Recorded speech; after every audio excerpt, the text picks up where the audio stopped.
अगर आप यहाँ पर बेसिकली तो थोड़ा सा भी ध्यान से देखिएगा, सिंगल फेज हमारे पास हाफ ब्रिज इन्वर्टर है, राइट।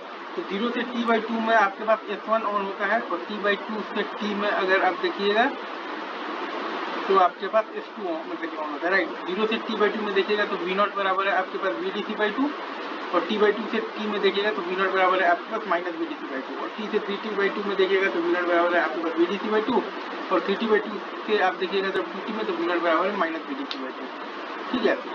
और आर लोड की अगर बातचीत होगी तो I0 बराबर आ जाएगा V0/R, 0 से T/2 में I0 आ जाएगा VDC/2R और T/2 से T में I0 आ जाएगा -VDC/2R, फिर VDC/2R आ जाएगा T से 3T/2 में और फिर 3T/2 से 2T के बीच में आ जाएगा -VDC/2R।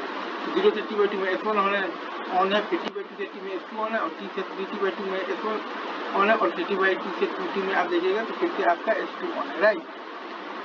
S1 S2 ठीक है।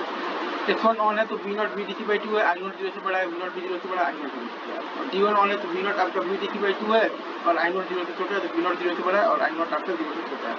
S2 ऑन है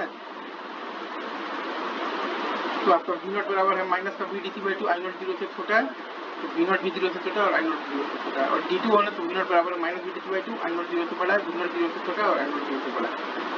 अब हम लोग आगे बढ़ते हैं आज के अगले रूल का, राइट।